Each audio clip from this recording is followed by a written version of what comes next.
Olá, chegamos ao último bloco e nós vamos conversar agora sobre a carta pessoal, que é um dos gêneros textuais exigido pela proposta que nós estamos analisando. Então, presta atenção. O que é uma carta? Uma carta é um gênero epistolar que ele vai de um indivíduo para outro. Então, as cartas argumentativas, as cartas que vão ser exigidas pelos vestibulares, elas vão variar sempre, o tipo de carta varia em função do interlocutor. Então, por exemplo, se é uma carta pessoal, quais são os meus possíveis interlocutores? Os meus pais, os meus amigos, os meus familiares. Você não vai mandar uma carta pessoal para o dirigente de uma empresa, tá? A não ser que ele seja o seu amigo. Mas aí já vai ser uma carta comercial. Então, as cartas, elas têm uma superestrutura, que daqui a pouquinho eu vou te apresentar, tá? Essa superestrutura e como é que você pode organizá-la para compor o seu texto.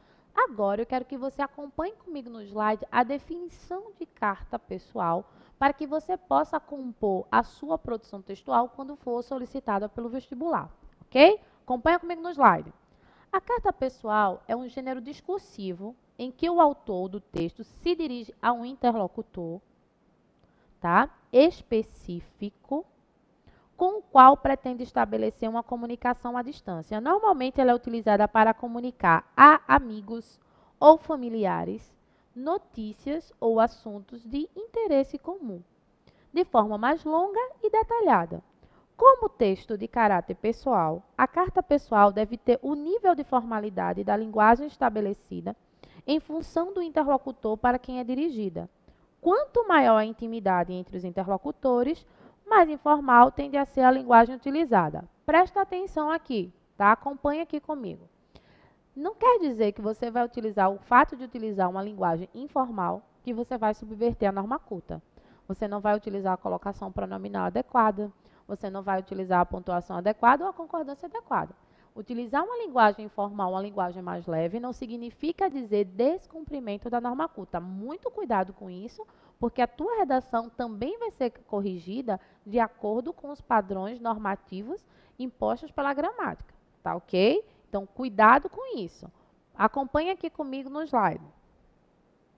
Imagine que você seja amigo do escritor João Baldo Ribeiro e tenha lido o texto que ele escreveu sobre qualidade de vida, que é o texto 3, que nós não colocamos aqui, mas que você pode depois acessar no link abaixo. Diante das considerações apresentadas por João Baldo, você resolve escrever uma carta para convencer o escritor a abandonar seu apego mórbido à má qualidade de vida, discutindo o tema qualidade de vida, anseio pessoal ou imposição social. Preste atenção. Para escrever sua carta, considere as características interlocutivas próprias desse gênero. Preste atenção nisso aqui. Tem muita gente que escreve uma pseudo-carta pessoal. Como assim? Ele coloca a estrutura da carta. Qual é a estrutura da carta? Local e data, pula duas linhas, o vocativo, pula uma linha, o espaço da paragrafação e começa o corpo do texto. Pula uma linha, despedida e depois assinatura. Quando você olha para o texto, aparentemente, a superestrutura dele é uma carta, mas quando você começa a ler, não passa muitas vezes de uma dissertação. Preste atenção, o que é característica interlocutiva? Enquanto na dissertação você não pode fazer referência ao seu interlocutor, porque não é um texto para você conversar, e sim para você levar à reflexão, na carta, obrigatoriamente, em cada parágrafo, o ideal é que você coloque um vocativo, ou seja, um termo que chama o teu interlocutor. Por isso que aqui na proposta de redação ele chama atenção, preste atenção às características interlocutivas, entre locutores desse gênero. Tá? Não esquece disso, por favor, porque isso aí vai reduzir, pode reduzir a tua pontuação pela metade. Porque você apresenta uma superestrutura de carta, mas o teu texto, o teu gênero textual, tá, que está lá produzido, não é uma carta. Ele é, por exemplo, muitas vezes um artigo de opinião. Então, presta atenção nesse detalhe, tá ok? Deixa eu te dizer uma outra coisa. Eu vou colocar aqui no slide a superestrutura dessa carta, de que forma você pode organizá-la quando você for produzir. Olha só, você pegou lá a sua redação no vestibular, que tua folhinha, tá? Então, você bota o local e a data. Aí, pula duas linhas, coloca o seu vocativo. Lembrando, depois do vocativo, vírgula. Uma outra questão, preste atenção aqui comigo, o vocativo, ele vai ser escolhido em função do seu interlocutor. Então, você pode colocar cara mamãe, se você está escrevendo para sua mãe, né? Prezada Júlia, né? Querida filha, você pode escrever assim. Agora, cuidado, se você não colocar para um interlocutor que exige um grau de formalidade maior, você colocar, oi, prezado, prezado presidente da República. Você não pode. Prezada presidenta Dilma, não pode, tá? Excelentíssima senhora presidenta Dilma. É assim que vai começar o seu texto. O seu interlocutor, a organização, tá? Essa seleção do seu vocativo vai variar em função do teu interlocutor. Quem é o interlocutor? A pessoa a quem você está destinando a sua carta, tá? Muito cuidado nisso. Aí, volta comigo aqui no slide. Colocou o vocativo, selecionou por uma linha e vem para o teu corpo de texto. Ó, o corpo de texto. Depois, pula uma linha, coloca a despedida. Presta atenção que essa despedida, ela também vai variar em função do teu interlocutor. Pode ser um beijo, tchau, nos falamos depois, depois nos vemos, você pode se despedir assim. Mas, se for uma carta, por exemplo, uma carta comercial, atenciosamente, sem mais, subscrevo-me. Presta atenção nisso. É comum os vestibulares pedirem cartas argumentativas, tá? Então, ele pode pedir uma carta do leitor, tá? Que é uma carta em que você se posiciona em relação a um texto que já foi veiculado. Ele pode pedir uma carta ao leitor, que é uma carta que a revista escreve para os seus interlocutores, para os seus leitores. Ele pode pedir uma carta de reclamação, em que ele vai dar um problema e pedir que você se posicione em relação a esse problema. Ele pode pedir uma carta de solicitação, em que você vai ter que convencer o outro a fazer algo que você deseje. Então, dependendo para quem você vai pedir, você vai ter que selecionar o vocativo e vai ter que também selecionar a despedida, assim como os argumentos que vão compor a tua carta, tá ok? Para levar o seu interlocutor ao convencimento. Depois disso, vem uma parte importante. Acompanha comigo no slide. A assinatura. Essa assinatura, tá? De que forma, presta atenção aqui, de que forma essa assinatura vai aparecer? Nunca o seu nome. Se você colocar o seu nome, você vai garantir 0, porque a redação do vestibular ela não pode ser identificada. Nenhum concurso que você for fazer na sua vida, o seu lindo nome que mamãe deu a você, que você escolheu, vai poder aparecer na sua redação. Seu nominho você guarda para dizê-lo aos seus amigos, aos seus familiares, nunca para aparecer na sua redação. Nunca, nunca mesmo. Tá? Mesmo, mas carro não é um gênero textual, carta, ou você coloca um pseudônimo, que deve ter sido dado pela banca, tá? Então, muitas vezes, ela adote o nome de José da Silva. Algumas bancas adotam esse pseudônimo. Adote o nome de Maria da Silva. Adote o nome de assine como um cidadão brasileiro. Se a banca não tocar nesse assunto, observe, na proposta que nós estamos analisando, que nós estamos estudando aqui, que nós estamos revisando, que foi uma proposta de um determinado vestibular, esta proposta não fala nada de pseudônimo, nem fala nada de assinatura. Então, você deixa lá o espaço destinado à assinatura em branco, ou então você coloca, você escreve assinatura e ponto. Nada de colocar o seu nome na produção textual. Então, vamos lá. Então, o tema é para falar sobre a questão da qualidade de vida. Ele já estabelece um interlocutor, que o seu interlocutor é o escritor João Ubaldo Ribeiro. E você vai dar a sua impressão, você vai falar, você pode começar, prezado escritor João Ubaldo Ribeiro. Venho, por intermédio desta carta, falar sobre o seu posicionamento em relação à qualidade de vida. Acredito que o senhor deve estar equivocado, uma vez que viver bem é viver feliz. E você, a partir daí, você vai trazer uma série de argumentos. Veja, não é porque uma carta é pessoal que ela só vai... Muitas vezes a carta pessoal você confunde que é só para contar alguma coisa. Não, nesse caso você vai estar aí emitindo o seu posicionamento sobre a qualidade de vida. E a carta é pessoal porque ela é sua. E você está mandando para o escritor João Ubaldo Ribeiro, que pode ser prezado João Ubaldo.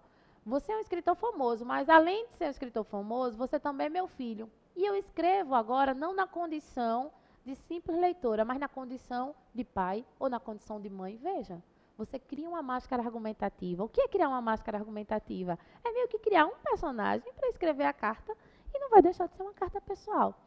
Fique à vontade no momento de compor o seu texto, no momento de organizar as suas ideias, tá? Para compor a sua produção textual.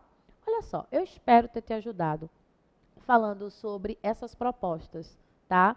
De texto, sobre a carta argumentativa, sobre a carta pessoal, sobre a crônica e sobre o artigo de opinião, que são os textos mais recorrentes, que são cobrados nos mais diversos vestibulares do país.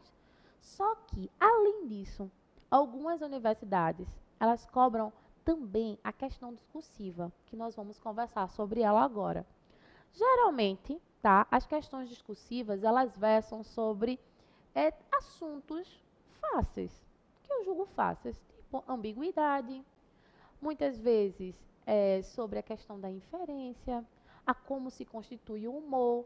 Lembre-se que o humor é uma quebra de expectativa. Às vezes os alunos me questionam, professor, aquela questão pediu que era humor e eu não consegui sorrir.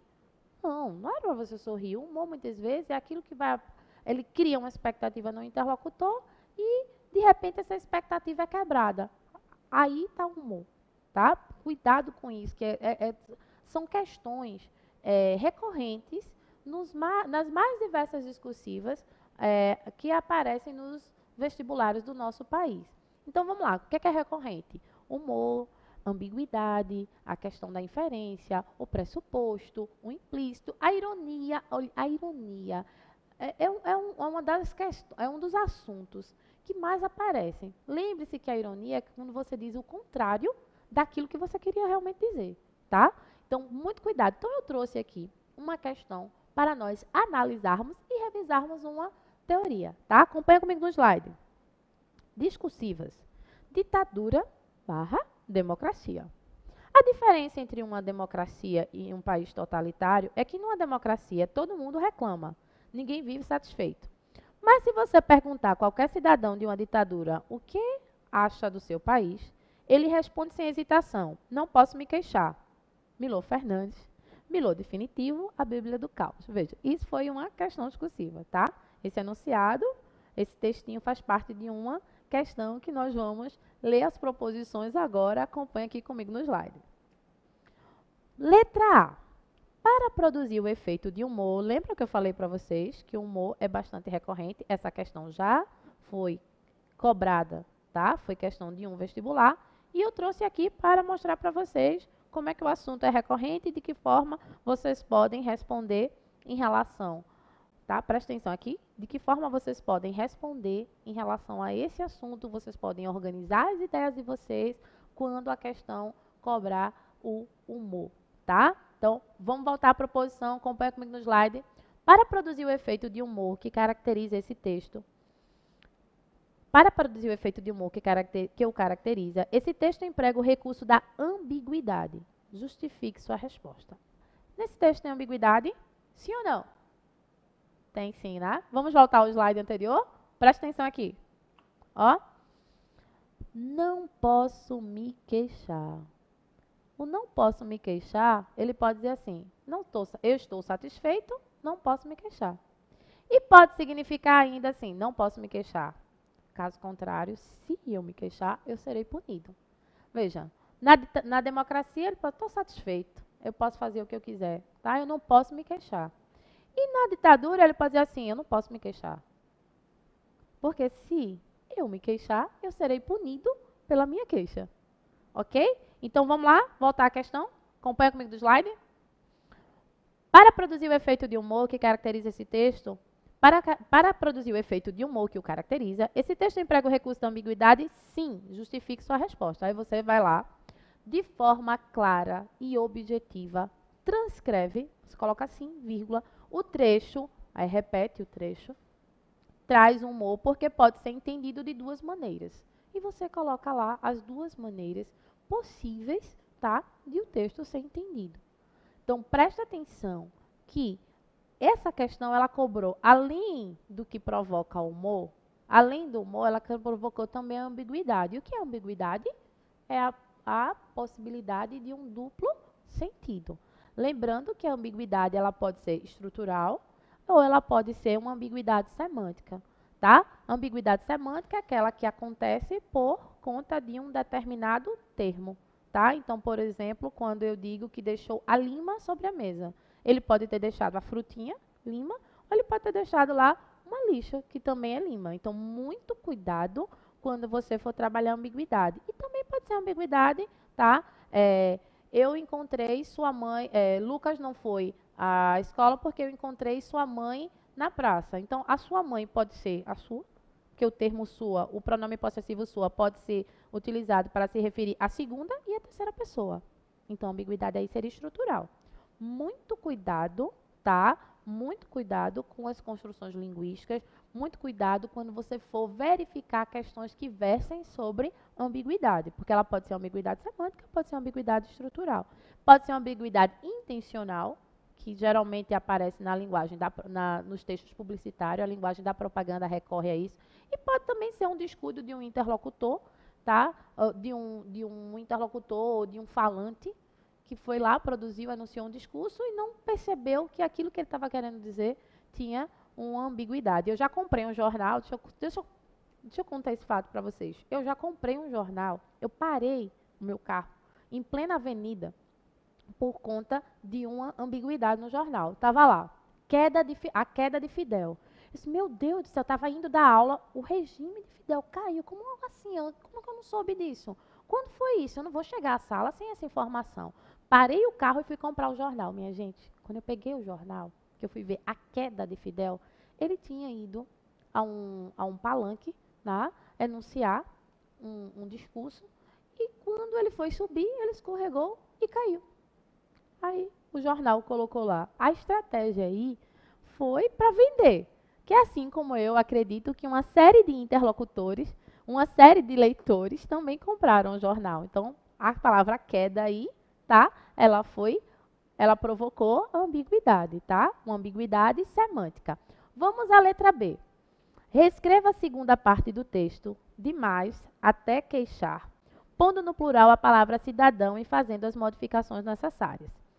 Preste atenção aqui que eu vou voltar ao slide anterior para que nós possamos, tá, juntos fazer essa adaptação colocando o plural das palavras também pode aparecer. Uma outra coisa, uma outra questão que é bastante recorrente, um outro item nas provas de vestibulares e nas questões discursivas é a questão do período. Responda em um período só. Lembre-se que o período é toda a construção que encerra num ponto. Se for um período simples, só vai ter um verbo. Porque como é que a gente conta o quantitativo de períodos? Pelo quantitativo de verbos. Então, muito cuidado com isso, que às vezes ele dá o comando. Responde em um período, responde em 2 períodos, responde em um parágrafo, e isso vai contar na tua pontuação. Vamos lá responder rapidinho? Vamos lá. Mas se você perguntar a qualquer, veja, se você vai colocar cidadão no plural, então você vai colocar cidadãos, não é isso? Cidadãos. E o plural, se tem que fazer as adaptações necessárias, o plural de qualquer é quaisquer, não é isso? Então, bora lá. Mas se você perguntar a quaisquer cidadãos de uma ditadura o que acham do seu país, eles respondem sem hesitação, não podemos nos queixar, ok?